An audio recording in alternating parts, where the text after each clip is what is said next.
Bonjour chers auditeurs, j'ai le plaisir de vous retrouver en ce dimanche et également le plaisir d'avoir comme invité Alexandra Orion-Caude, qui n'intervient pas à ce micro pour la première fois, mais qui intervient dans des circonstances un peu particulières.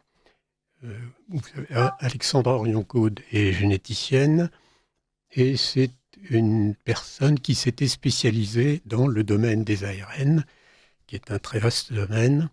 Alors, si le grand public connaissait le mot ADN depuis très longtemps, je crois que le Covid a fait beaucoup pour qu'on découvre qu'à côté de l'ARN, il y avait quelque part donc l'ARN le roi et l'ADN la reine. Et cet ADN est quelque chose de tout à fait extraordinaire, remarquable, dont justement Alexandra pourra vous parler un petit peu, et dont elle a parlé dans le livre Les apprentis sorciers, qu'elle a sorti en 2003 chez Albin Michel, et dont d'ailleurs elle nous expliquera la raison de ce titre. Et il faut dire que déjà ses prises de position avant le livre et le livre lui-même n'a pas eu l'heure de plaire à tout le monde, et parce que finalement la vérité peut déplaire, et souvent même la vérité déplaît, et il s'est passé quelque chose de très grave au moment du Covid. Enfin, la vérité a été gravement compromise, et c'est pourquoi dans le titre de cette émission, on commence par dire on vous a menti, on nous a menti. Hein, et donc, ils ont dit que je racontais n'importe quoi, hein, parce que, évidemment, quand les idéologues ou les politiques ont un message à faire passer et se servent du langage, eh bien, forcément, ils maltraitent le langage. Et ça, ça a été vrai là pour le langage scientifique, mais c'est vrai de manière très générale. Je sais qu'il y a un poète russe, Ivan Brodsky, qui a été à un moment donné renvoyé d'ailleurs d'Union soviétique, mais qui s'était demandé qui s'était posé la question: pourquoi moi, qui suis simplement poète, qui ne fait pas de politique, qui ne dit rien contre le communisme, etc. On éprouve le besoin de me mettre en prison, etc. Et ayant réfléchi un petit peu, il a dit: mais je crois savoir pourquoi. C'est parce que le poète est au service du langage, alors que dans une société idéologique comme l'Union soviétique, eh bien, l'homme politique se sert du langage. Et je crois qu'avec le Covid, on a eu une magnifique illustration de cette même opposition entre ceux qui se servent du langage, qui changent les définitions dans une intention précise. Et là, je pense à la définition du mot pandémie, par exemple, même à la définition du vaccin, qui change de langage pour, évidemment, une intention qui n'est pas le service de la vérité. Donc, je voudrais, d'une certaine façon, dédier cette émission à la vérité, hein, et permettre à Alexandra Orion-Caude de répondre aux attaques dont elle a été l'objet. Peut-être, pour commencer, justement, revenir un petit peu sur cette notion d'ARN, parce que on voit en lisant votre livre, hein, que bien entendu je recommande chaudement, et je recommande d'autant plus chaudement que il y a eu des attaques personnelles contre Alexandre Orion-Caude, précisément parce qu'on ne pouvait pas attaquer le livre. C'est un petit livre tout à fait lisible, 150 pages, mais sur les 150 pages, il y a 14 pages de référence. Donc, si vous voulez, les fameux journalistes d'investigation qui étaient chargés de briser la statue, ils ne pouvaient pas. Le livre est inattaquable, et donc, quand le livre est inattaquable, eh bien, on attaque la personne. Donc, c'est l'argument ad hominem. Il faudrait même dire l'argument ad mulierem en circonstance. Alors, je crois qu'un des points importants, et c'est le point de départ de tout ça, je crois, c'est que l'ARN a de multiples propriétés que l'on a découvert un petit peu d'ailleurs grâce à cet épisode du Covid. Et je pense que c'est ce côté protéiforme, cette possibilité de l'ADN, de l'ARN de multiplier d'une part ses formes, parce qu'il y en a de multiples sortes, et puis de multiplier ses fonctions, qui ont fait que euh, le grand public a pu facilement être induit en erreur. Donc, est-ce que vous voulez, Alexandra, rétablir les points importants pour qu'on sache de quoi on parle quand on dit ARN? Alors évidemment, je renvoie au livre où vous l'expliquez de façon plus détaillée, et je dirais, vous l'expliquez d'une manière très intéressante, parce que le drame d'une manière générale, le drame de la vulgarisation scientifique, c'est qu'on a ou bien des articles écrits par des spécialistes qui sont très solides, mais qui n'ont aucun attrait pour le public, ou bien des articles écrits par des journalistes qui, en réalité, ne savent pas vraiment ce qu'ils disent. Et là, avec Alexandra Orion-Caude, on a un livre qui évite ces deux écueils. Alexandra, je vous laisse la parole. Bonjour Dominique, vous m'entendez? Oui, oui, oui, oui. Très bien. Bonjour chers auditeurs de Radio Courtoisie. Bonjour chères auditrices, devrais-je dire aujourd'hui, pour leur fêter une belle fête des mères, dont j'ai une illustration au-dessus de moi. Une mère, c'est cela.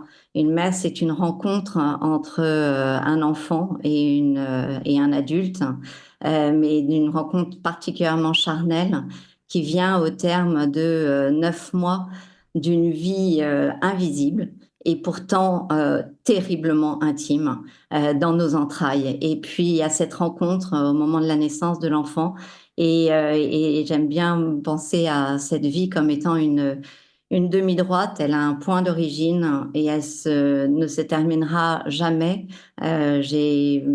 Vous évoquez mon livre, cher Dominique. C'est à la fois, j'ai été heureuse de partager avec ce livre, à la fois une grande souffrance, puisque cela remonte à 2 ans, où j'ai perdu ma maman au même moment où je sortis mon livre.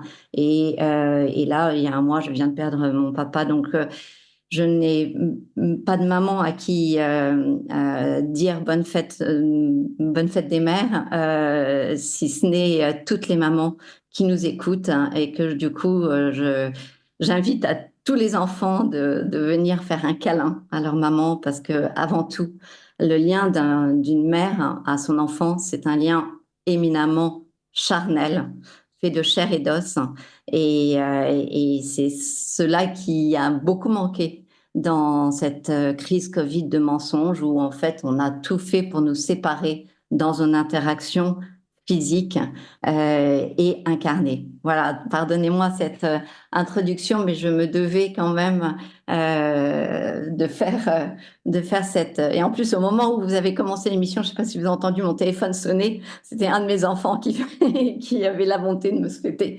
ma fête. Alors voilà. Bonne fête des mamans. Bonne fête des mamans, et quelle que soit leur maternité, car il y a différentes formes de maternité, donc celles qui se désolent de ne pas avoir d'enfants, qu'elles sachent qu'il y a différentes façons finalement d'exercer notre rôle de femme dans cette relation que nous avons à l'autre, au prochain. Voilà. Alors, vous avez ouvert la voie. J'aime bien que vous l'ayez ouvert sur la science, puisque finalement, la raison pour laquelle je me suis exprimée, c'était uniquement du fait même de ma profession, d'être chercheur en génétique humaine, et d'être chercheur en génétique humaine dans une voie que beaucoup de mes collègues n'ont pas compris pendant longtemps, parce que c'était original, de m'intéresser à l'ARN. Donc évidemment, bien quand toute cette crise est arrivée, je n'ai pu être que terriblement inquiète et alertée. Je suis revenue sur le moment, alors il y a eu plusieurs moments où j'ai été alertée. Il y a eu un moment où il y a eu la, la publication de la séquence du virus et que j'ai pu analyser. Et là, je me suis rendu compte que ça ne pouvait pas être fait, être un objet naturel. Donc, dès lors, on était sur une histoire tellement différente de celle qu'on a servie aux gens. Et puis, le 25, alors ça a été publié. Alors, la chance que j'ai eue, c'est que eh bien, ayant habité aux États-Unis, j'ai toujours gardé un contact avec la presse américaine. Euh, et, euh, et il se trouve que dans Wall Street Journal, donc on était en janvier 2020, donc vraiment, vous voyez, au tout début, et on nous raconte dans Wall Street Journal et dans Business Insider que c'est fantastique, parce qu'il aura fallu quelques heures en une seule journée pour le cofondateur de BioNTech. Je rappelle que BioNTech, la vice-présidente, est celle qui a reçu le prix Nobel. Et il avait fallu que quelques heures en une seule journée pour trouver la formule de son vaccin. Inutile de vous dire que à partir de janvier 2020, eh bien, tous mes sens étaient évidemment en alerte, en train de me demander comment j'allais pouvoir informer les gens qu'il y avait quelques problèmes à trouver une formule de vaccin en quelques heures, que les choses ne tournaient pas rond à partir du moment où vous nous présentez un virus comme d'origine naturelle, alors qu'il était c'était les yeux au milieu de la figure, qu'il y avait eu une participation humaine d'ingénierie, de réflexion humaine. Et donc, à partir de là, eh bien, j'ai souhaité partager, alerter et puis proposer dans une démarche toujours de tendre à contre-courant la main à ceux qui, notamment dans nos collègues, cher Dominique, eh bien, se sont enferrés dans leurs contradictions, se sont enferrés dans leurs ignorances souvent, parce que c'est souvent parce qu'ils étaient mauvais et qu'ils ne savaient pas et qu'ils n'avaient pas pris le temps de lire. Et j'ai essayé de le faire de différentes manières parce que les médias m'ont été très tôt fermés. Alors, je voudrais ici faire une petite remarque, mais que je crois importante.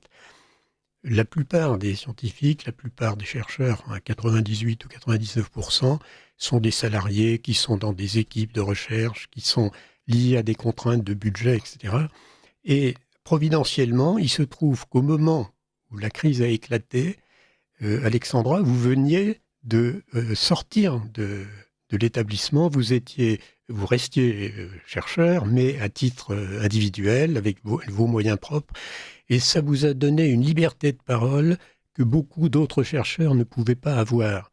Donc, c'est ce qui permet de comprendre d'ailleurs pourquoi autant de gens se sont réveillés après la bataille, en disant mais on l'avait toujours su, etc. C'est parce que au moment où la bataille se livrait, eh bien, ils n'avaient pas la liberté de parole que vous aviez. Ça, pour moi, c'est quelque chose de vraiment providentiel. Oui, c'est assez étonnant et je n'ai toujours pas vraiment d'explication sur le timing des éléments. Alors, les médias ont laissé faire croire que j'étais plus ou moins expulsée de l'INSERM ou plus ou moins, enfin, ils n'ont pas vraiment osé quand même dire ça, mais en tout cas que l'INSERM se mettait, avait un certain retrait par rapport à mes prises de parole, ce qui est totalement faux, puisque j'étais directrice de recherche de l'INSERM jusqu'à fin 2019 et que pour des raisons personnelles, familiales, et puis effectivement de compréhension que les choses n'allaient pas bien dans le bon sens, j'ai demandé une retraite anticipée en fin 2019 sans être sûre de l'avoir. Et c'est parce que j'ai été très bien notée toute ma carrière que j'ai eu cette possibilité. Parce qu'on est en tant que chercheur, on est évalué tous les ans et tous les 2 ans de façon très intense. Donc c'est quand même Tout le monde ne sait pas ça non plus. Et en plus, effectivement, j'avais gravi les échelons jusqu'à passer le concours, que je n'étais pas obligée de passer, de directrice de recherche. Donc, j'étais au plus haut de la hiérarchie de l'INSERM. Et alors, certains ont dit, elle n'a pas eu l'éméritat. Ben, évidemment, j'avais pas l'âge pour avoir l'éméritat. L'éméritat, c'est quand en fin de carrière. Donc, vous voyez, voilà. Alors, ça a fait que j'ai effectivement eu une prise de parole d'autant plus libre. Cependant, je l'avais déjà eu libre, puisque je m'exprimais sur les questions de bioéthique depuis le tout début de ma carrière, depuis que je suis en thèse. Mais à chaque fois, j'essayais de dire, j'interviens en tant que docteur code et donc en tant que individu. Et c'est-à-dire que j'essayais toujours de ne jamais, par exemple, je ne disais jamais que j'étais chercheur à l'INSERM. C'était ma façon de dire, en tant que citoyenne, j'ai quand même le droit d'avoir une position éthique distincte de mon organisme de recherche. Donc, il y avait quand même toujours la possibilité, même si j'étais restée à l'INSERM, de m'exprimer.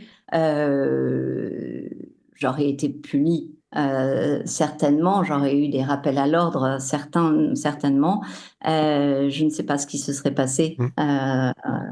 Vous avez remarqué, même si on connaît la formule célèbre de Victor Hugo, le chercheur doit laisser ses convictions au vestiaire quand il entre dans le laboratoire, Claude Bernard, qui est quand même le fondateur de la physiologie, donc il y a quelque chose à voir avec ce dont nous parlons aujourd'hui, disait, mais quand le chercheur sort de son laboratoire, il doit reprendre ses convictions.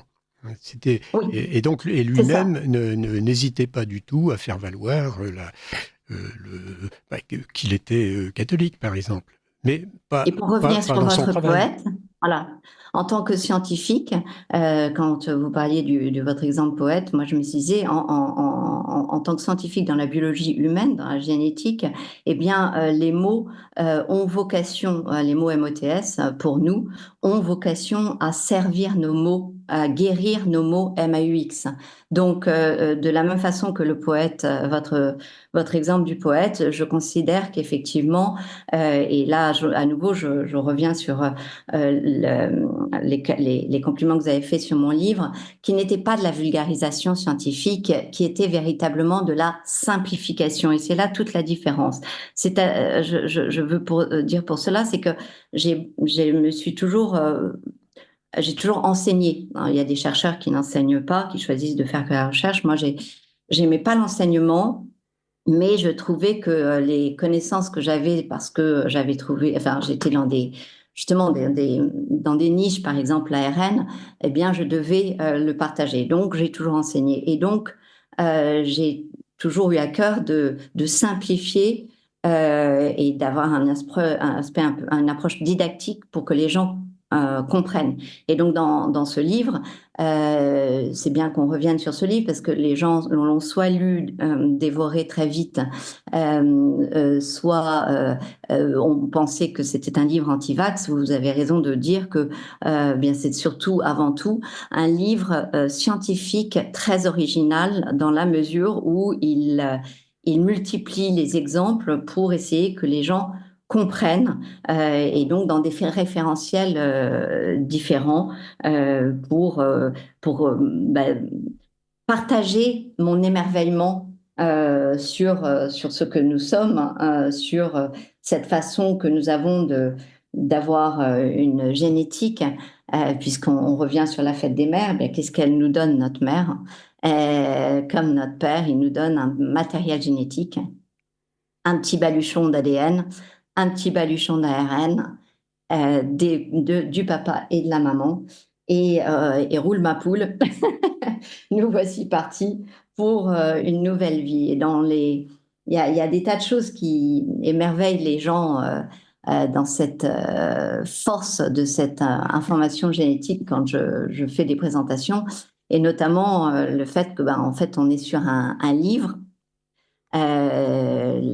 puisque ce sont des lettres, notre information génétique. Vous prenez 4 lettres ATGC pour faire la correspondance en ARN à UGC. Et là, comme un collier de perles, vous allez aligner 3 millions de lettres. C'est pas si énorme que cela, Mais vous pouvez du coup avoir la liberté de changer une lettre toutes les 1000 lettres. C'est ce qu'on appelle le polymorphisme. Et là, vous devenez capable de générer les dizaines de milliards d'êtres humains, tous différents les uns des autres que nous sommes. Donc c'est vrai que c'est un émerveillement et c'est à la fois une grande responsabilité obligatoire, inhérente à cet émerveillement, puisque donc on comprend qu'on va être responsable de cette information génétique qu'on a reçue et qui nous distingue en tant qu'être uniquement unique vis-à-vis de tous les autres dizaines de milliards d'êtres humains, si on remonte simplement jusqu'à Noé, mais on peut remonter encore plus loin. Oui, je Voilà, voudrais donc faire ça, c'est... une Ouais, petite dites-moi. remarque ici, c'est que justement tous ces agencements de l'ADN, de l'ADRN, le fonctionnement des mitochondries, etc., ça n'a rien de mécanique. C'est-à-dire que moi, quand je vois parler de mécanisme de ceci, de mécanisme de cela, en- au sujet du vivant, ça me fait bondir. Enfin, je pense qu'il faudrait utiliser le mot de processus ou tout autre mot parce que justement, il y a un côté non mécanique qui est Alors, presque la moi, définition du vivant. mes diapositives prennent souvent au tout départ, mettent un tas de cailloux et mettent une photo d'être humain en disant, ben voilà, en fait, nous partageons les mêmes atomes, nous sommes contraints par les mêmes propriétés physico-chimiques, mais d'un côté, vous avez des pierres et de l'autre, vous avez la vie. Et pour ceux qui comprennent pas bien ce que c'est que la vie, à ce moment-là, l'autre photo que je prends, c'est une photo d'une petite pousse de pissenlit qui a détruit un bitume. Donc on voit la petite pousse de pissenlit qui a défoncé un beau bitume tout neuf, hein. Et c'est ça la force du vivant, c'est que imaginez être une petite pousse de pissenlit avec la force de ces petites feuilles qui crée un trou qui soulève le bitume. Ça doit nous émerveiller et c'est cela la vie. C'est aussi les étincelles qui vont sortir de l'ovocyte lorsque la cellule de la maman va être fécondée par le spermatozoïde choisi par l'ovocyte. Et là, il y a des étincelles parce qu'il y a des surcharges de zinc. C'est comme ça qu'on l'explique, mais c'est extraordinaire. Donc, c'est notre Bing Bang à l'origine de chacun de nos vies. Et puis, il y a la puissance de l'hérédité génétique, ce millefeuille de chaque gène qui renferme tant d'informations et entre les gènes, cette information qu'on a pensé être du junk DNA, comme on disait dans notre jargon, ça voulait dire la poubelle en fait. Et c'est là où j'ai puisé moi la puissance de lien avec un certain nombre de maladies génétiques. C'est là où je me suis... c'est ce qui m'a intéressée parce que c'est véritablement ce qui nous distingue des autres espèces et que nous avons énormément de cette information dont nous ne savons pas à quoi elle sert totalement. Et donc dans ce silence, entre guillemets silence, dans cette répétition, il y a beaucoup d'éléments répétés et la répétition, évidemment, est source de beaucoup d'informations. Alors ça, évidemment, c'est un point très très important parce que je crois qu'une des manières dont on a manipulé les chercheurs et instrumentalisé la science pendant la crise Covid, c'est en faisant croire qu'il y avait une qualité de connaissance qui n'existe pas. C'est-à-dire autant quand c'est mécanique, d'une certaine façon, on contrôle, si vous voulez, l'ingénieur contrôle à peu près ce qui se passe dans un moteur. Bon. Mais quand c'est le vivant, c'est tellement complexe qu'on est dans un autre domaine et il faudrait une très grande humilité de la part des chercheurs et de la part de ceux qui utilisent les travaux du chercheur vis-à-vis du vivant. Or, c'est pas du tout ce qui s'est passé. On a doté, d'une certaine façon, n'importe quelle science ou n'importe quel scientifique d'une qualité de certitude dans tout ce qu'il affirmait qui n'était absolument pas.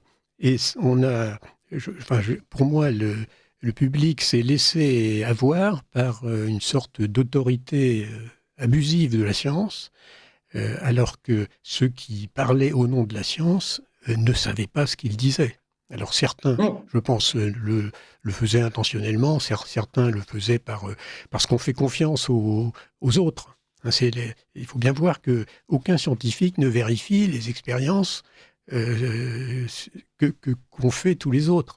On fait confiance et on s'appuie sur le savoir, et c'est comme ça que la science progresse, accumule. Mais justement, quand on ne sait pas suffisamment, il faut en avoir confiance. Hein. Il y a conscience, Hippocrate a une très bonne formule. Oui, confiance, il faut faire attention avec la Oui, oui, confiance après des scientifiques maintenant. ben justement, il faut avoir conscience du fait qu'on fait confiance. Et donc, qu'on ne sait pas vraiment. Et la formule d'Hippocrate que je voulais signaler, c'est savoir, c'est la science, croire savoir, c'est l'ignorance. Et malheureusement, on a justement beaucoup de gens qui parlent comme s'ils savaient, mais qui en Ouais. réalité ne savent pas. Et Vous voyez, je reprends mon livre, page 31. Notre identité propre, notre singularité, nous la devons à l'ADN et à l'ARN. Ces molécules sont, virgule, en l'état de nos connaissances, virgule, les seules à porter toute la programmation qui fait de nous un corps complet, capable d'exister le temps d'une vie. Vous avez finalement là exactement ce que vous dites, hein, c'est que pourtant je suis généticienne, pourtant j'ai tout misé sur ces molécules-là particulières, donc d'ADN et puis d'ARN, et pour autant j'ai la conscience que c'est en l'état de nos connaissances que nous en sommes là où nous en sommes. Et c'est ce que j'aime dans notre domaine, c'est que nous sommes continuellement nos connaissances évoluent continuellement, nous sommes en remise en question continuelle, c'est pour ça que nous sommes obligatoirement extrêmement ouverts d'esprit, sinon nous sommes des mauvais scientifiques. Et c'est vrai que bien finalement, tout ce qu'on nous a servi comme étant soi-disant scientifique ces dernières années, ça a été des poncifs. La vaccination sauve, nous allons tous mourir, nous sommes en pandémie, etc., etc. C'était des espèces de dictates qui vous étaient imposés, qui vous tombaient dessus, et vous n'aviez pas d'échappatoire. Et si cette émission doit servir à quelque chose, il faut au moins avoir cet échappatoire de comprendre que c'est en l'état de nos connaissances. Et j'aime bien, parce que page 35, je vais un peu plus loin, du coup, je me suis reposée un peu dans mon livre par rapport à notre émission. Inutile de poursuivre le livre, dis-je, page 35. Bon, bah, c'est pas de chance. L'essentiel est d'avoir compris que dès qu'on touche à l'ARN, on entre dans des équilibres complexes, des tiroirs successifs, et il est parfois difficile de s'y retrouver. oui, c'est vrai pour l'ARN, et je crois que c'est vrai pour tout être vivant. C'est Ce la qui ne veut pas définition dire qu'il du ne faut pas essayer, ce qui ne veut pas dire qu'il ne faut pas chercher, explorer, mais qu'il faut explorer une science en conscience et que établir la modification génétique de l'homme comme l'administration de produits exogènes dans le corps des êtres humains sans leur volonté, sans leur adhésion, me semble non éthique. Alors, cette opération Covid, bon, elle est forcément quelque part basée sur le mensonge, puisque dès le départ, on a changé la définition du mot pandémie, c'est-à-dire que pandémie, et ça, c'est arrivé bien avant 2020. Pandémie, dans la définition de la pandémie, il y avait la gravité de l'épidémie, et la gravité a été supprimée, et on a gardé que le critère d'extension. C'est-à-dire qu'on peut parler de pandémie pour une grippe. Ce qui ne veut pas dire qu'il n'y ait pas de grippe dangereuse, mais c'est pour donner comme exemple de Alors, maladie qui je prends en en général, moi, elle-même ne l'est pas. l'exemple du rhume, qui me semble plus, euh, voilà, Plus plus exact. illustratif pour les gens. On peut déclarer, et là, l'OMS a récupéré ce pouvoir justement de pouvoir déclarer des pandémies à l'avenir dans certains pays, pas dans tous les pays, mais évidemment en France. Et effectivement, il faut savoir que tout ce qui nous est arrivé depuis mars 2020 provient de la justification au scandale que l'OMS a déclaré le Covid-19 comme étant une pandémie. Et il fallait comprendre qu'on allait tous mourir. Alors, sur le fait qu'on va tous mourir, j'aime bien mettre tout le monde à l'aise en disant la réponse est oui, nous mourrons. mais ça ne veut pas dire que nous allons mourir ce qu'on a très vite appelé pandémie. J'ai eu la chance de participer à ce film américain où bien très tôt, j'ai alerté parce qu'en France, les gens ne comprenaient pas très bien. Du coup, j'ai plutôt été en anglais pour partager ce fait que nous n'étions pas sur de l'ARN messager, mais nous étions sur une modification du code génétique avec un code génétique artificiel. Et que donc, dès lors, on utilisait notre corps humain comme un réceptacle à des molécules que notre corps ne gère pas dans ces quantités-là, avec cette intensité-là de synthèse artificielle. Et donc, notre corps les traite pas comme les autres molécules. Et c'est un des scandales de cette technologie que j'ai donc appelée ARN mensonger et non ARN messager, puisque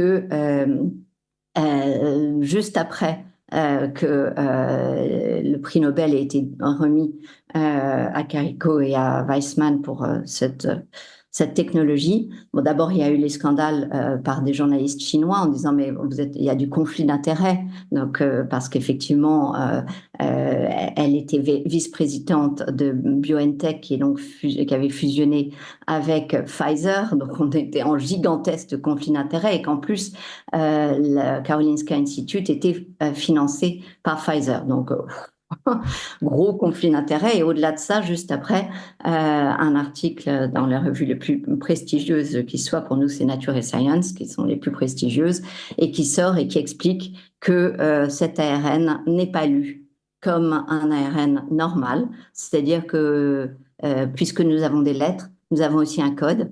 Et le code est de commencer à la majuscule et donc de comprendre l'information partant de cette majuscule. Sauf que à partir du moment où il y a cette modification artificielle, eh bien, nos cellules vont décaler et donc, en fait, vont lire tout autre chose que le fameux messager qu'ils auraient dû lire.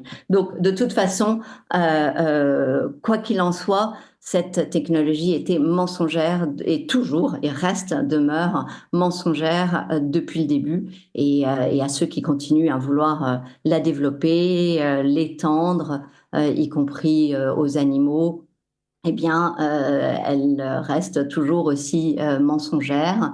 Et donc, c'est plus que de l'apprenti sorcier. Hein, c'est à ce stade-là, c'est démoniaque parce que c'est mentir. C'est encore une fois, c'est faire mentir en permanence en utilisant une technique.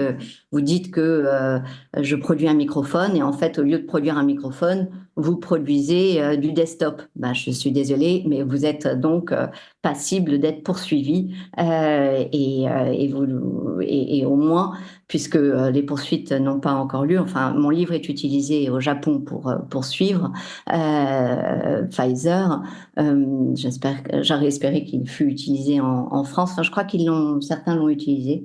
En tout cas, il est à la disposition parce que tout ce que je dis est sourcé et même de préférence daté de l'époque d'avant pour montrer qu'en fait, nous savions. Et c'est pour ça que je me permets de dire on nous a menti. Oui, et le fait que des documents Pfizer devaient rester secrets pendant 75 ans et ont quand même fini par être... ça c'est quand même tout à fait... Enfin, c'est abominable, parce que on a découvert, alors là, vous en parlez dans le livre, puis je pense que vous pouvez nous donner d'autres précisions, mais on a découvert que les effets secondaires catastrophiques de cette injection, hein, qu'on a appelé vaccin, mais qui est d'une nature tout à fait différente de ce qu'on appelait vaccin jusque-là, hein, ces effets secondaires étaient parfaitement connus, et il y en avait, y compris les décès. Et, enfin, on était déjà à l'époque à plus de 1000 décès, il y avait des centaines de milliers d'effets secondaires. Donc ça, enfin, c'est quelque chose qui est enfin, vraiment inacceptable. C'est-à-dire que Voilà, alors je pense que, alors là, c'est, félicitons ouais, les Japonais, mais je veux dire, à partir du moment où un État a un certain souci du bien commun et du bien de la population, hein, il est obligé de réagir devant ça. ouais, ouais. Donc, Et là, ouais. Donc, bah, en fait, je le dis, donc la dite information, c'était bien 450 000 pages consacrées à leurs produits qui auraient été utiles avant de procéder à des milliards d'injections dans le monde. Mais, et donc, je suis assez ironique hein, pendant tout mon livre. Je dis qu'on se rassure cependant, le laboratoire avait prévu de nous les donner dans environ 75 ans et 4 mois, dixit l'agence de presse Reuters en janvier 2022. Voilà, donc c'est vrai que c'est innommable. Je vais aussi sur la décoloration du lait maternel que Pfizer, voilà. Alors Pfizer ne précise pas, il constate qu'il y a une décoloration du lait maternel, mais il ne précise pas de quelle couleur. Alors c'est d'autres documents du NIH qui disaient que il parlait d'une couleur bleu-verte, donc des mamans donc qui allaitaient vaccinées, donc des mamans vaccinées qui allaitaient. Donc en fait, on est sur du surréaliste effroyable, sauf que, encore une fois, bah, des milliards ont été injectés par cela. Donc c'est pour ça que j'ai très tôt essayé de partager, et quand je dis très tôt, c'est donc quand j'ai demandé à Grok, à l'intelligence artificielle, ils me reconnaissent de m'être exprimé de façon très large parce que l'émission a eu un succès viral dans tous les pays en plus, alors que c'était une émission en français, celle de TV Liberté avec Élise Blaise en juillet 2020. Et quand je lui ai demandé, mais il n'y avait pas d'autres interventions avant, il dit, ah si, si, le 3 mai 2020, effectivement, ils me reconnaissent de m'être exprimé. Donc, le problème de m'être exprimé que dans des médias qui n'ont pas pignon sur rue, c'est que je n'avais plus le droit déjà de jouer dans la grande cour depuis mes positions éthiques, bioéthiques en fait. Donc l'étau s'est refermé sur moi fin 2019 aussi. Hein. C'est-à-dire en janvier-février 2020, il y avait la discussion sur la loi de bioéthique et en février 2020, j'étais atterrée parce que j'ai vu que plus aucun journaliste n'acceptait de diffuser ce que j'avais ou de partager ce que j'avais à dire et qu'auparavant, je partageais sans difficulté, c'est beaucoup vous dire, évidemment que j'étais pas, mais j'étais quand même invitée à participer. J'étais dans les membres de comité de bioéthique, j'étais dans le membre du cercle Galien, j'étais membre de tout ce microcosme en fait, et qui ont été gênés de mes questions parce qu'évidemment je leur posais les questions et là petit à petit, ben, j'ai été évincée de façon très subtile. Vous recevez jamais de mail, on vous met sur la touche. Mais ne parlons pas de moi, parlons plutôt de ce qui nous intéresse. Cette crise, elle est venue euh, en... j'ai envie de dire qu'il y avait eu des, des coups d'essai avant. Et ce que tout le monde ne sait pas, c'est que, pareil, j'ai communiqué, j'ai été sollicitée spontanément en audience privée à la Commission des affaires sociales du Sénat en novembre 2020, très tôt. Et ce que j'ai dit, c'est assez simple, ça tenait en trois diapositives que je peux peut-être partager. Je ne sais pas si vous avez si on a la main pour partager, ça permet d'appuyer pour ceux qui nous écoutent, ça sera moins intéressant, mais alors, est-ce que vous ça doit être savez comment? possible. C'est c'est à vous à faire la manœuvre. C'est à moi à faire la manœuvre. Alors, et là, je trouve pas l'information ah voilà, share. Ah oui, sharing is not turned on. C'est qu'en fait, vous m'avez pas encore autorisé. Qu'importe. En tout cas, première chose, je leur ai dit que cette crise que nous vivions était inédite par le déni des libertés vitales pour tous.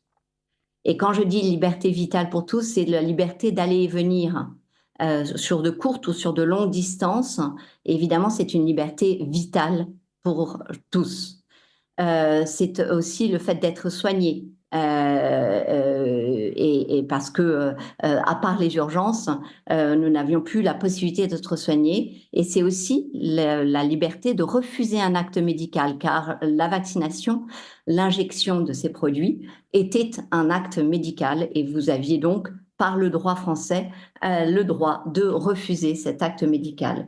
C'était d'étudier dans des conditions compatibles à l'apprentissage, dans les écoles, dans les universités, inédit dans nos libertés essentielles et vitales de travailler et de prescrire pour tous nos collègues médecins. Et puis, liberté vitale d'acheter, de consommer, de son consommer pour faire du sport, de consommer des médicaments ou des compléments alimentaires qu'on juge utiles, de se restaurer, de se divertir. Tout cela nous a été interdit. Inédite par le déni de santé pour tous, cette nouvelle indication du masque pour tous qui était dramatique, cette nouvelle indication du test PCR contre lequel j'ai tellement bataillé pour définir le statut de malade ou de sain et qui n'avait évidemment pas de fondement. Et je le sais d'autant que lorsque ce test PCR commence, je me dis, ça peut être intéressant pour définir qui va être malade, qui est malade, effectivement, en me disant, c'est un outil diagnostique, la PCR est un outil diagnostique complémentaire à l'évaluation clinique et d'autres. Et lorsque j'ai essayé de le mettre en œuvre dans mon laboratoire, j'ai réalisé que tous les travers de ce test qui n'avait même pas de contrôle positif qu'on puisse définir comme tel, c'est-à-dire un petit peu d'échantillon de virus dilué. Donc ce test PCR n'avait pas de raison d'être et c'est là où je me suis dit, là, surtout pas de PCR parce que ça ne veut rien dire, sans compter le nombre de cycles. La nouvelle indication du vaccin pour tous, indépendamment de tout statut immunitaire. Combien de personnes ont été étonnées en disant « mais moi je l'ai eu, donc je n'ai pas besoin d'être vaccinée ». Ben oui, c'est un bon réflexe que vous avez, monsieur, madame.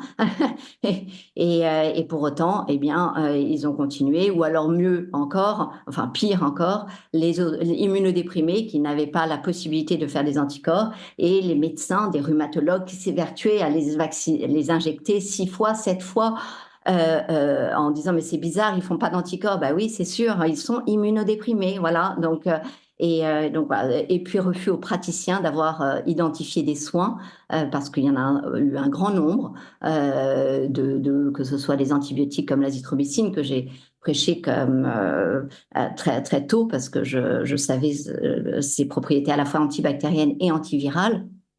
Mais aussi des antihistaminiques, mais aussi en fait des solutions pour lutter contre le Covid. On en avait plein.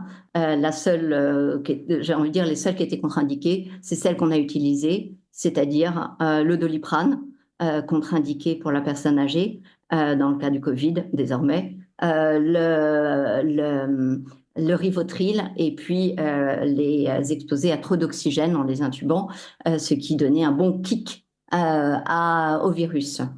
Et troisièmement, inédite par le déni d'expertise, inédit des censures, c'est-à-dire qu'en France, nous avions fait nos politiques, nos sénateurs avaient, à l'issue de la crise H1N1 en 2010, avaient produit un rapport mi-long qui était vraiment une belle partie de ce qu'on pouvait espérer comme un canevas, un support pour aller de l'avant s'il y avait une autre épidémie.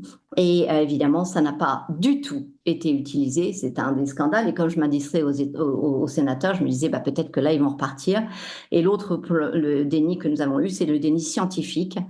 Nous avons signé la déclaration la plus historique qui soit parce qu'elle a compris le maximum de scientifiques qui aient jamais signé une pétition, la déclaration du Great Barrington, dont vous n'avez pas à peine entendu parler. Il y a eu quelques fact-checking dessus, mais enfin très très peu. Et puis le inédit des censures, que vous soyez prix Nobel ou pas, 3 prix Nobel, en l'occurrence Luc Montagnier en France, Michael Levitt en Israël et Omura au Japon, et qui à chaque fois avaient des expertises complémentaires et qui pour autant on leur a dénié la possibilité qu'ils aient une expertise comme à moi-même. Oui, donc là, on a vraiment une opération d'ingénierie sociale. Enfin, Oui. on a traité la population de la Terre entière comme des cobayes. Donc, Oui. votre titre, c'est les apprentis sorciers, mais c'est Ah ben, il y aussi avait marqué, en fait, mon les... titre que j'avais proposé à Albin Michel, c'était Les apprentis sorciers et les cobayes. Alors Mhm. évidemment, quand on est cobaye soi-même, c'est un petit peu rude et je les remercie d'avoir enlevé les cobayes parce que c'est effroyable et c'est pas bon de rappeler à la personne qu'elle a été cobaye, c'est pas bon. C'est pour ça aussi que je me suis pas étalée. En fait, j'ai tout le temps essayé d'alerter en temps et en heure. Et en temps et en heure, en tant que scientifique, c'est prévenir, donc au niveau de la prévention. Donc, ne vous vaccinez pas. Si vous vous êtes vacciné une fois, n'allez pas jusqu'à 2 fois. Si vous êtes vacciné 2 fois, n'allez pas jusqu'à 3 fois, etc. Et puis, c'est guérir, apporter des solutions. Et là, à nouveau, j'ai essayé de tendre la main pour essayer qu'on mette en place des programmes avec des collègues, même ceux qui avaient injecté, notamment pour ces turbocancers, pour essayer d'avoir une réflexion propre, parce que, évidemment, la pathogénèse, la genèse des maladies et des affections et des effets secondaires, elle est un petit peu distincte de maladies. Donc, on les appelle pareil, elles ont le même étiquetage, mais pour autant, à chaque fois, elles ne vont pas forcément devoir être traitées de la même façon parce qu'il y a des dysfonctions qui ont été occasionnées par ces injections. Voilà. Alors, je crois que nous allons faire une petite pause musicale et nous reprenons dans quelques minutes.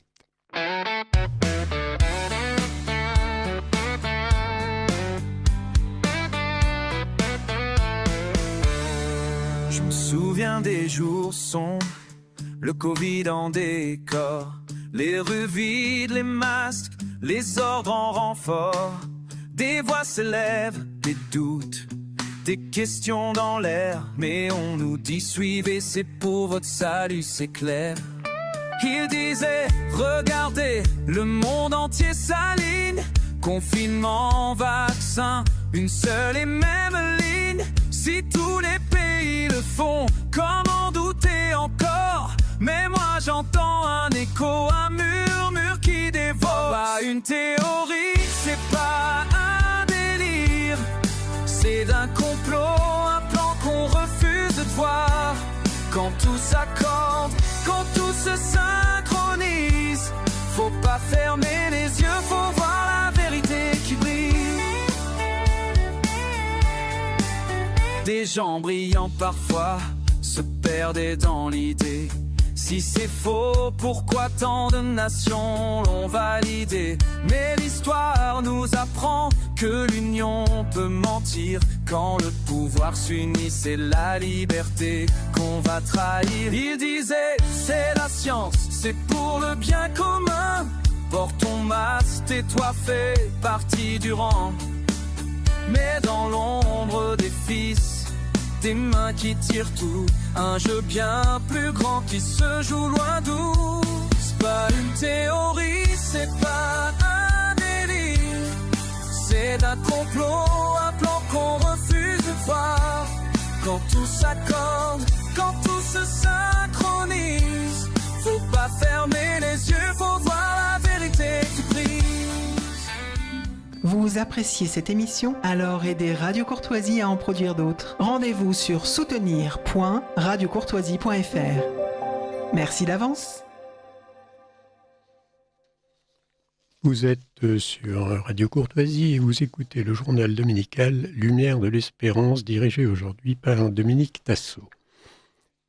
Le thème, crise Covid. On nous a menti, quels sont les vrais enjeux des mensonges Covid et les défis qui se posent à nous. Et nous recevons Alexandra Henrion-Caude, généticienne, ancienne directrice de recherche à l'INSERM et auteure du livre Les apprentis sorciers, Albin Michel 2023, et également, c'est l'occasion de le signaler, ayant fait la préface de ce livre de Pamela Acker, qui est une biologiste américaine, Les vaccins en question, quelle science, quelle sécurité, quelle morale. Livre qui a été par ailleurs postfacé par le docteur Bernard Roulet, qui était à ce micro il y a 3 mois, pour nous parler de Robert Kennedy Jr. et de ce qui se passe aux États-Unis, justement, sur ce terrain de la santé. Et ce terrain de la santé, évidemment, est le terrain de notre émission, mais à prendre au sens le plus large, parce que comme dans la première partie de cette émission, Alexandra Henrion-Caude, on a beaucoup parlé de l'ARN, de l'importance du côté très délicat de l'être vivant, et du fait que vraiment, comme le dit votre livre, ceux qui ont fait cette opération d'ingénierie à l'échelle de l'humanité avec le Covid ont été... pour moi, c'est une opération qui n'a jamais eu de précédent et qui est quelque chose de très important, d'autant plus que ça pourrait se reproduire.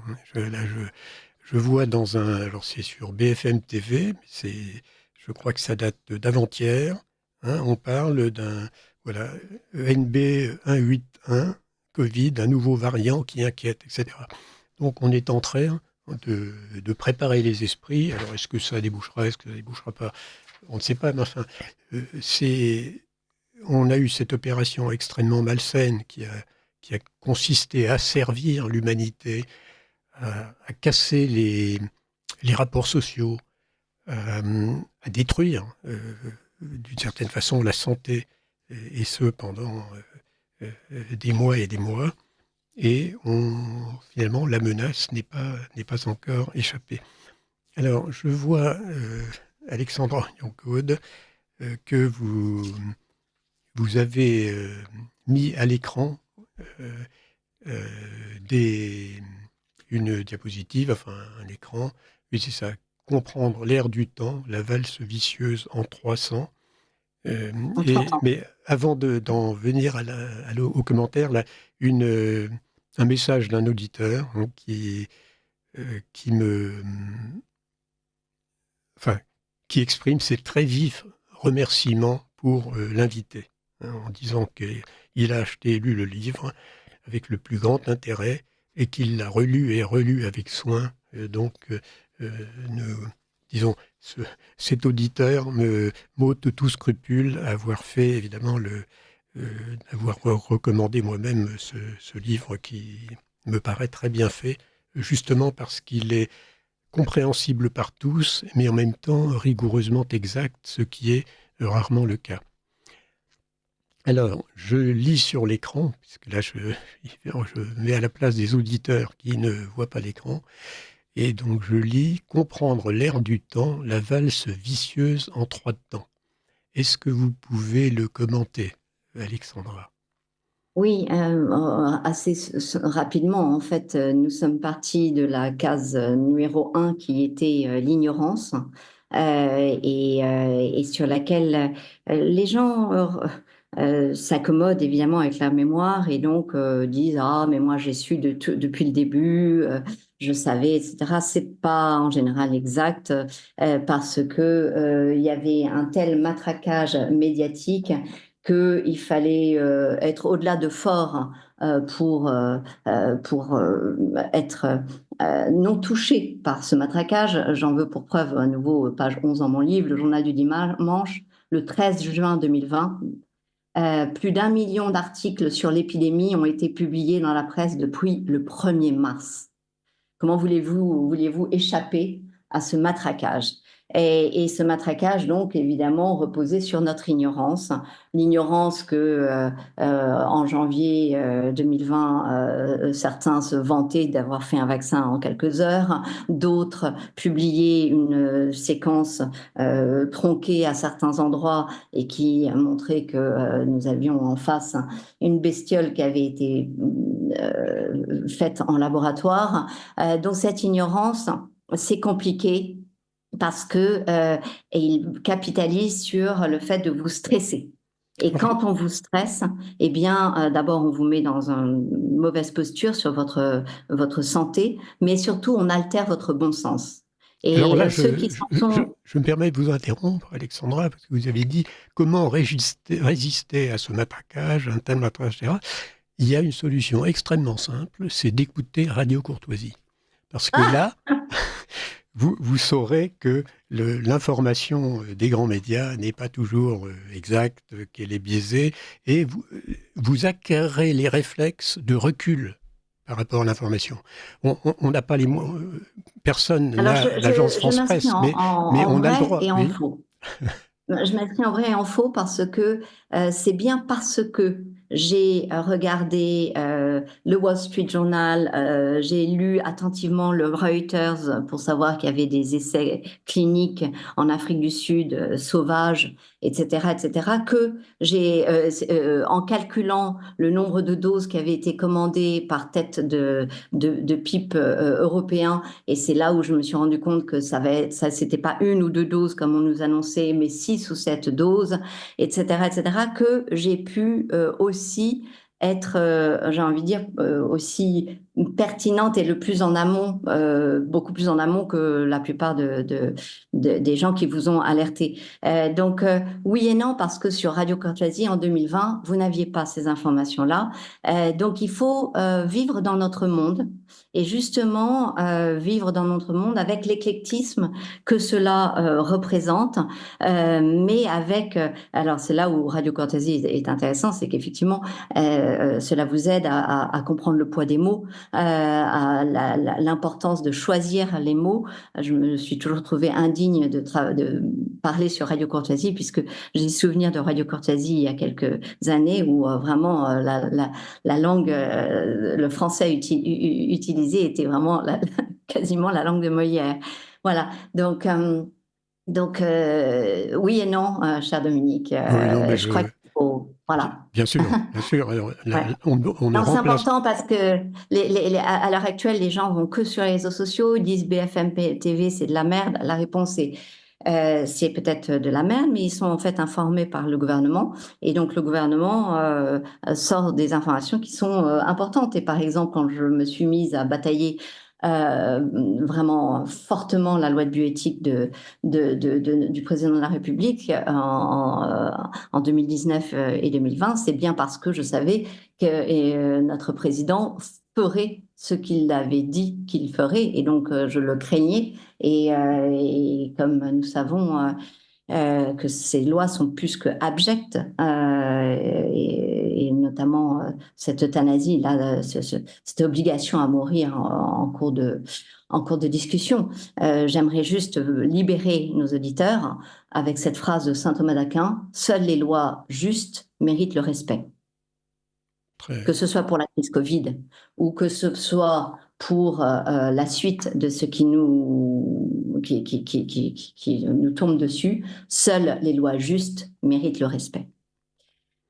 La deuxième étape de la valse, ce sont les redéfinitions des normes sociales. C'est vous faire croire que l'autre est le danger. C'est une fameuse notion de cas contact dont même des mères se sont mises à parler de leur enfant comme un cas contact, ont mis leur enfant dans leur chambre en fermant les portes, enfin des choses mais qu'on n'imagine pas au Moyen-Âge. Eh bien, nous les avons fait à l'aise, à notre époque d'ultra connexion digitale, numérique. C'est invraisemblable. Donc, les cas contacts, la distance, l'isolement, le télétravail, dont c'est une conséquence de cette crise Covid, et c'est, à mon avis, tout à fait dramatique, car le télétravail, n'en déplaise à tous ceux qui sont contents d'en profiter par par égoïsme, ne se rendent pas compte de la force que l'interaction avec autrui a. Et c'est une interaction, encore une fois, physique. Le test est vie, c'est-à-dire, en fait, si vous êtes testé, vous avez le droit de vivre. Si vous n'êtes pas testé, vous n'aviez pas le droit de vivre. Le masque est vie. Si vous êtes démasqué, vous avez le droit de vivre, non. Et obéissance est vie, c'est-à-dire que votre vie était conditionnée à l'obéissance. Qu'est-ce que ça a fait, ces redéfinitions de normes sociales au niveau de notre santé, encore et toujours? Ça a altéré notre immunité, parce qu'évidemment, j'ai besoin de vous serrer la main, j'ai besoin d'être en contact avec les bactéries, la température, les molécules chimiques que, cher Dominique, vous avez sur votre peau quand je vous serre la main. Et il en va de même de tous ceux qui nous entourent.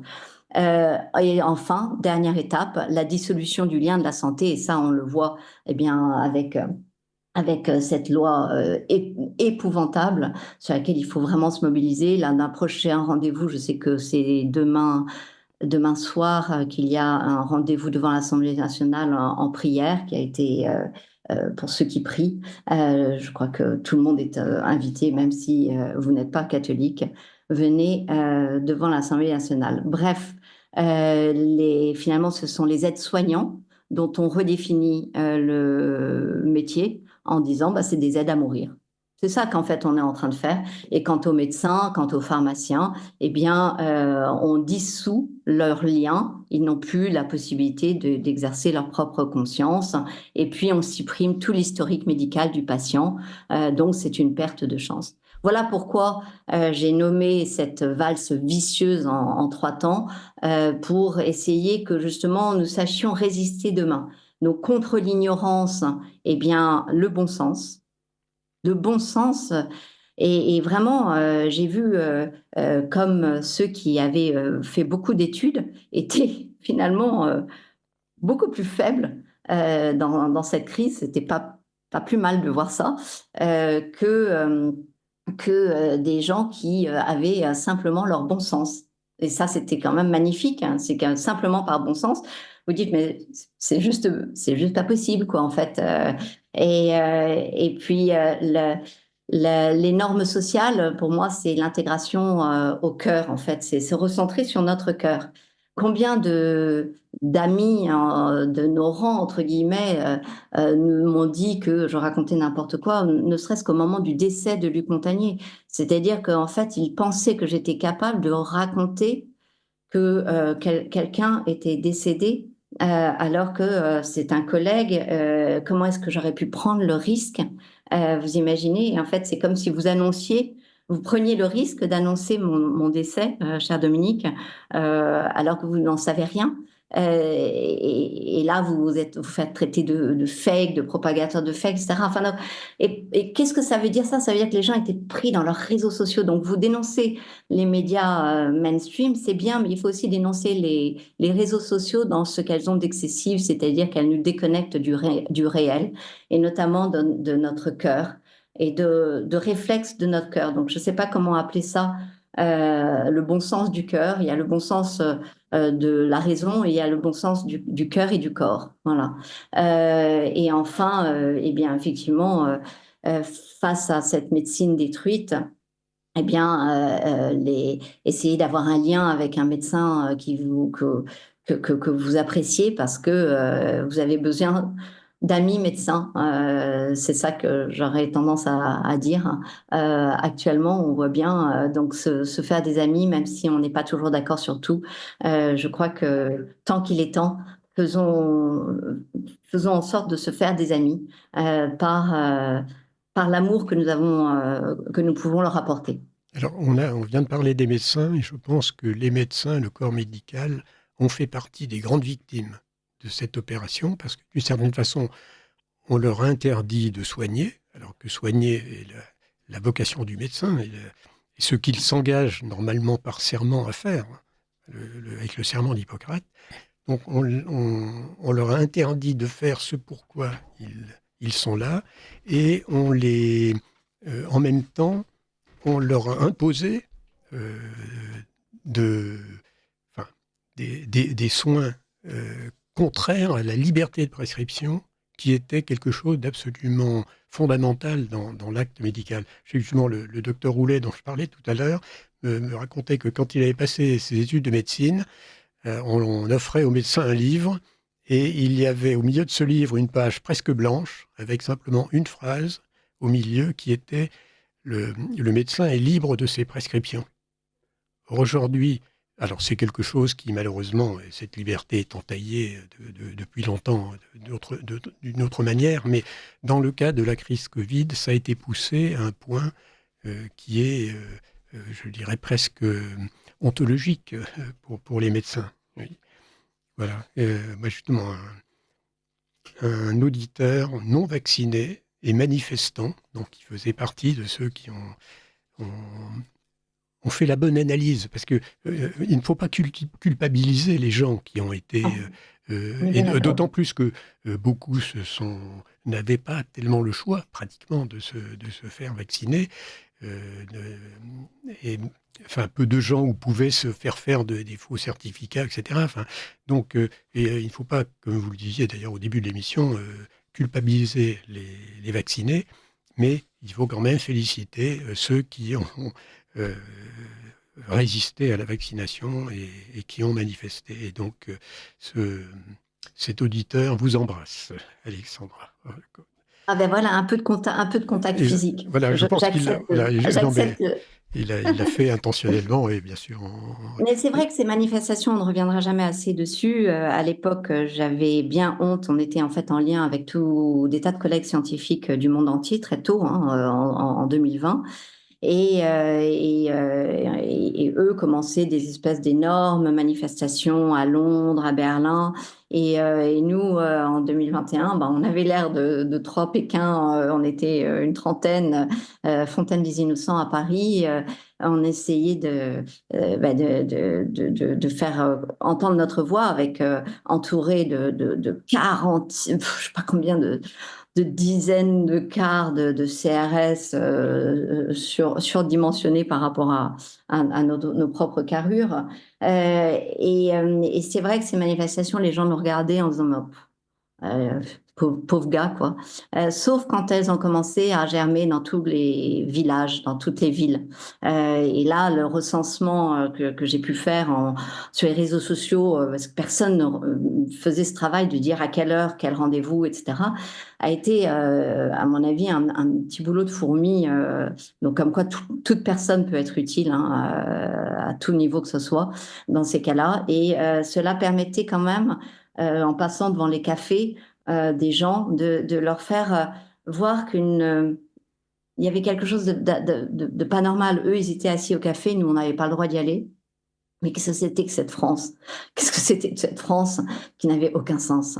Et donc, petit à petit, il y a quand même eu... et je le vois parce qu'actuellement, j'ai beaucoup de témoignages de sympathie de gens qui ont été vaccinés, parfois contre leur gré, parfois en pensant bien faire. Et tous, en fait, ont eu comme en subliminal notre image, l'image de l'humanité que nous véhiculions. Et l'image de l'humanité que nous véhiculions, c'était une image de gens qui voulaient être en vie, qui osaient danser le masque sous le menton, et en cela défier vraiment l'ordre parce que vous aviez les gros malabars qui n'attendaient que vous tomber dessus. Et puis les chaînes humaines où on se donnait la main. Et même dans les chaînes humaines, vous voyez, il y avait des manifestants au début. Il y en avait une à côté de moi qui me dit, mais attendez, j'ai pas mangé à l'hydroalcoolique.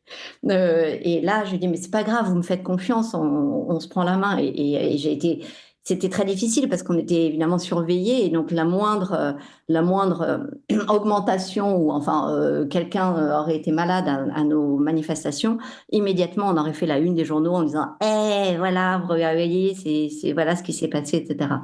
Donc, il fallait braver beaucoup de choses quand nous manifestions. Et c'est une phase très importante qui a eu lieu.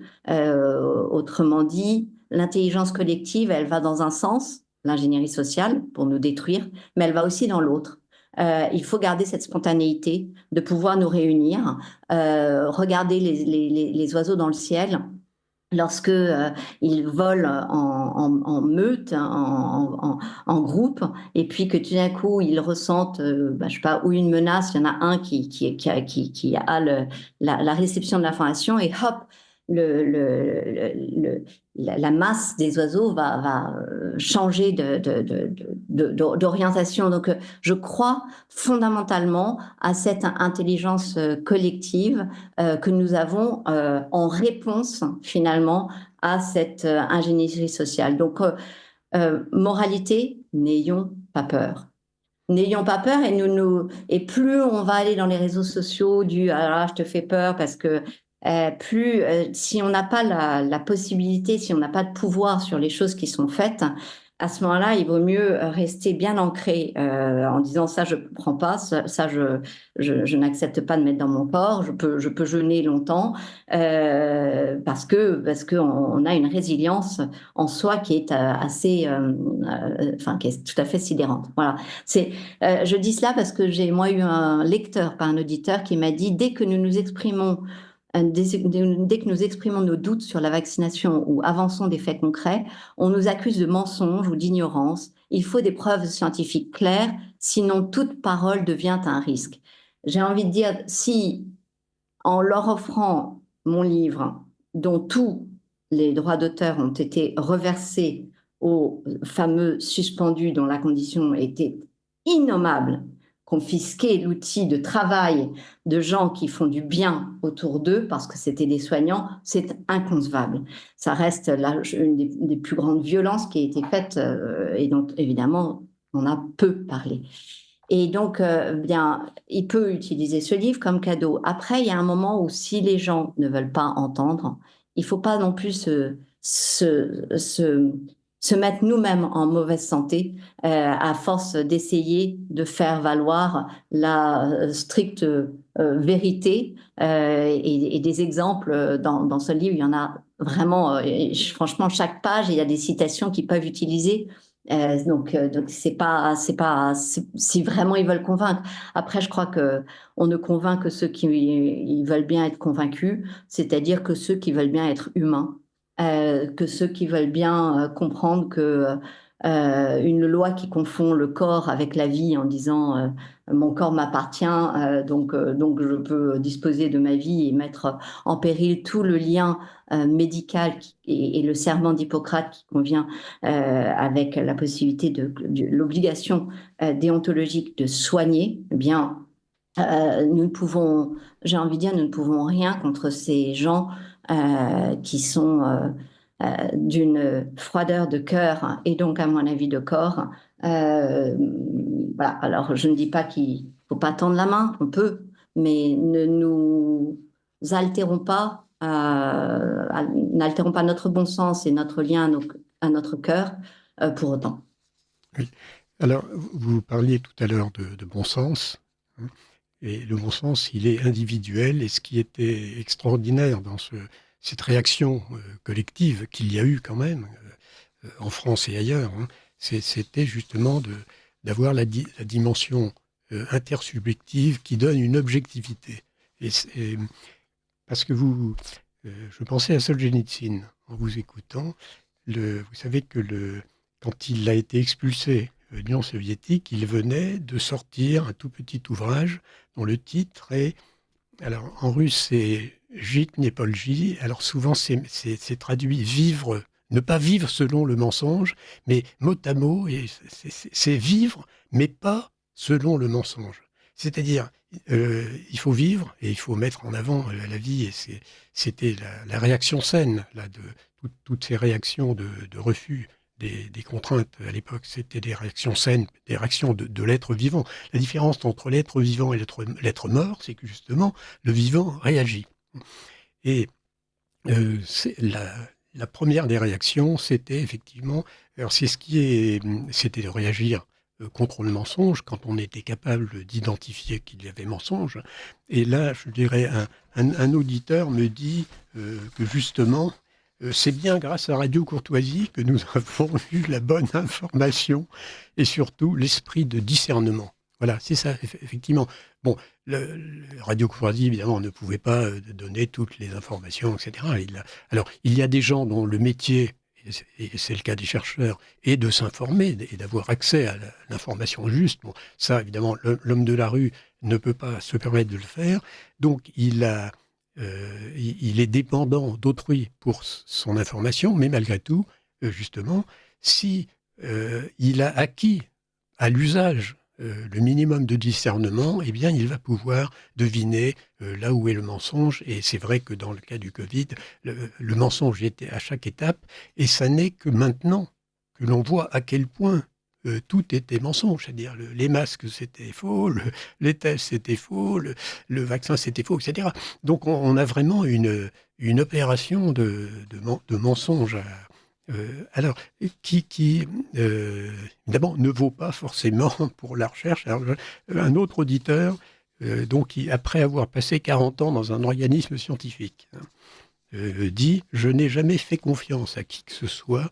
J'ai systématiquement appliqué un principe de présomption d'erreur à tous les résultats, y compris les miens propres, tant que je ne pouvais pas les revérifier. » Alors, eh bien, m'en a pris quelquefois. Alors, cela vaut toujours, même pour les informations diffusées sur Radio Courtoisie. Alors, je répondrai à cet auditeur que, en réalité, le chercheur, il a accès aux vraies informations dans sa branche de recherche. Et quand je disais que le chercheur, lui aussi, et la science fait confiance, c'est qu'en général, on fait confiance aux gens des autres disciplines. C'est-à-dire que le savant, dans sa discipline, il sait que tout n'est pas aussi simple que dans les manuels, mais quand il s'agit des autres disciplines, il est aussi naïf que le monsieur tout le monde. C'était ça que je voulais dire. Absolument. C'est vraiment fondamental ce que vous dites, parce que ça montre bien qu'on ne peut pas vivre dans notre bulle. C'est pour ça que nous devons être en lien avec les uns avec les autres. C'est pour ça que nous devons discuter. Nul ne détient la vérité. À partir du moment où on a compris cela, ce qui relève quand même, à mon avis, du simple bon sens, alors on sait qu'on a besoin de l'autre, y compris s'il sort des inepties, parce qu'il nous permet d'affiner notre pensée. Et c'est-à-dire qu'en sortant son ineptie, on se dit non mais attends, c'est complètement bancal, hein, une PCR pour dire si jamais je suis malade ou pas malade, alors que j'ai pas de fièvre, etc. C'est bancal. Donc voilà, eh bien refuser les concepts bancals, c'est bien aussi de se confronter à chaque fois à autrui, et qui que soit autrui et quelle que soit l'opinion d'autrui. Oui, de toute façon, les procédés d'établissement de la vérité sont toujours les mêmes depuis toujours. Ça passe par le débat, ça passe par la confrontation. Et justement, c'est ce qui a manqué c'est-à-dire qu'à partir du moment où, au sein même de la science, on fait une distinction entre ceux qui ont le droit de parler et ceux qui sont condamnés au silence, eh bien, c'est la preuve qu'on n'est plus dans la science. Je dirais l'université médiévale s'est fondée sur la disputatio. Et malheureusement, cet esprit disparaît un petit peu. Un autre auditeur a beaucoup de plaisir à vous entendre. Alexandra, il dit qu'il vous a beaucoup écouté dans la période Covid, et que donc il remercie à tous ceux qui ont réagi à l'époque pour cet investissement moral qui leur a coûté beaucoup de critiques et de malveillance de la part d'une presse au service de la propagande. Voilà. Donc c'est justement avec ces témoignages, nous voyons bien que bien sûr le Covid, ça a été un rouleau compresseur, mais ça a été aussi l'occasion pour certains de se dresser devant le rouleau compresseur. Enfin, c'est un peu comme à Tiananmen, où il y a eu, malgré l'immensité de la place et chinoise, bon, il s'est trouvé quelques personnes pour rester debout. Alors, tout le monde n'a pas vocation au martyre, mais je pense que tout le monde a vocation, comme le dit Solzhenitsyn, à ne pas accepter le mensonge. C'est-à-dire qu'on n'a pas le choix d'éviter au mensonge collectif, mais on n'est pas obligé bah, d'accepter intérieurement, c'est-à-dire de dire au fond, moi je suis tout seul, je suis faible, etc. Mon raisonnement ne vaut rien. Eh bien, non, justement, c'est là où le bon sens est important. Voilà. Alors je vois Absolument. à l'écran une image. Une illustration de ce que vous dites, c'était que je mets. En fait, j'ai commencé à la mettre dans les différentes conférences que je donnais au niveau international. Et c'est en fait, j'ai dit, c'est le hashtag touche pas à mon héritage. Et pense-y à 2 fois, attention à ce que tu mets dans ton corps. Et pour l'illustrer, pour marquer les esprits, j'ai pris cette très très joli tableau d'un Adam et Ève de la création, où on voit un Adam tout roux avec des jolies boucles qui se gratte, qui se gratte la tête en se disant est-ce que je vais prendre ce fruit. Alors ce fruit, ça peut être du canard injecté par l'ARN messager, ou ça peut être un produit au bout d'une seringue. Ça peut être différentes façons de l'administrer, hein. Mais ça contient un ARN mensonger et donc qui touche à son héritage. Et donc j'avais voilà, pour le présenter de façon un peu marquante en disant mais finalement on a toujours le choix. On se retrouve un peu comme au Jardin d'Éden en disant alors tu prends pas. Si tu prends, tu vas avoir des super pouvoirs. Tu vas pouvoir aller en boîte de nuit, tu vas pouvoir travailler, garder ton travail, tu vas pouvoir. Bon, alors parfois ça peut mal tourner. Parfois, effectivement, on a vu des effets secondaires, on peut même en mourir. Il y en avait qui ressortaient quand même à l'horizontale, hein, des horribles tentes énormes de vaccination.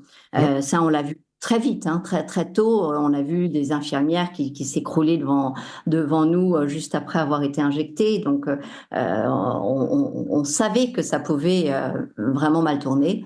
Et donc c'est intéressant parce que dans ce choix finalement de ce tableau, il y a le choix des suspendus et où ils ont payé très cher hein, le fait de refuser ce fruit, très très très cher, hein, vraiment. Et c'est intéressant parce qu'en fait, n'est rien d'autre que l'expression de notre liberté. La vie, être en vie, c'est quand même exprimer notre liberté et notre liberté se définissant par définition sur ce qui nous concerne. C'est-à-dire que je ne peux pas l'ériger en principe opposable à vous, Dominique, ou à qui que ce soit. Et donc, je vois bien que ma liberté s'exprime me concernant. Alors, on a parlé des effets secondaires instantanés, comme les gens qui s'écroulaient, etc. Il y a aussi des effets secondaires à terme, et vous signalez en particulier ce qui concerne la fertilité. Et donc ça, on n'a plus le temps maintenant d'en détailler, mais on mesure à quel point, justement, l'ARN messager ou l'ARN en général est tellement puissant que le titre de votre livre, Les apprentis sorciers, était vraiment le titre qu'il fallait faire. Donc, un grand merci. Excusez-moi, c'est un titre qui a interpellé chacun d'entre nous. C'est-à-dire que souvent, les gens ont pensé que je voulais dire que la Big Pharma était les apprentis sorciers ou ceux qui les dirigeaient. Alors, je dirais plutôt eux pour psychopathes plutôt qu'apprentis sorciers. Mais en fait, à partir du moment où vous êtes ce fameux Adam qui réfléchit à mettre ce produit dont vous ne connaissez rien, dont vous savez qu'il a fallu quelques heures pour le mettre au point, vous devenez vous-même un apprenti sorcier sur votre propre corps. Et c'est aussi une interpellation à chacun d'entre nous, ce titre, que nous ne devons pas vivre comme des apprentis sorciers, que nous soyons médecins, que nous soyons scientifiques ou que nous soyons l'utilisateur en bout de course. Oui, la santé est un combat permanent, personnel et qui demande que l'on s'informe. Donc, un grand merci Alexandra pour avoir fait ce point et puis je suis heureux de vous avoir permis évidemment de vous défendre contre des accusations dérisoires. Euh, Vous m'aviez dit aussi de revenir sur le fait qu'il y a une instrumentalisation des chercheurs par les politiques, et c'est bien cela qui a eu lieu. Il faut savoir que la France avait expérimenté cet aspect à différents moments de son histoire, et notamment au moment du plan cancer en 2003. Plan cancer fait par Chirac, et il est reconnu au niveau international comme étant une première mondiale parce que justement il structurait une approche qui prenait tous les acteurs, les chercheurs, les soignants et ceux qui faisaient des politiques de prévention. Et c'est là où, à partir de là, il y a une dégradation, j'ai envie de dire, de la recherche et de la mission de la recherche.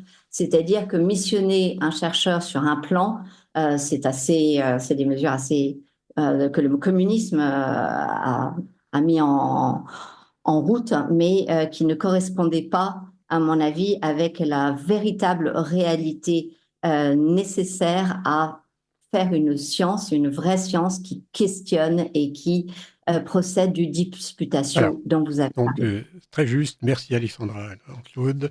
Je rappelle à titre d'annonce l'action familiale et scolaire qui a servi son dernier numéro, dans lequel il y a un article très très intéressant sur le réveil des anti-woke. Alors, je n'en dirai pas plus, mais c'est vraiment très bien, et en particulier, on décrypte le discours que le président argentin Milei a fait à Davos, dans lequel il dénonce très très bien évidemment cette culture woke qui est vraiment une opération d'une autre nature que l'opération Covid, mais qui a les mêmes conséquences. Donc nous arrivons au terme de cette émission. Je rappelle quelques adresses utiles, les cahiers Saint-Raphaël auxquels vous pouvez vous abonner, moyennant 25 €, 30 € abonnement de soutien, en écrivant à ACIM, ACIM, 2 route d'Équien, 62 360 Saint-Étienne-au-Mont. Et vous pouvez vous abonner à la revue Le CEP, 35 € en écrivant à CEP, SIDEX 811, 16 rue d'Auxerre, 89 460 Bazarne.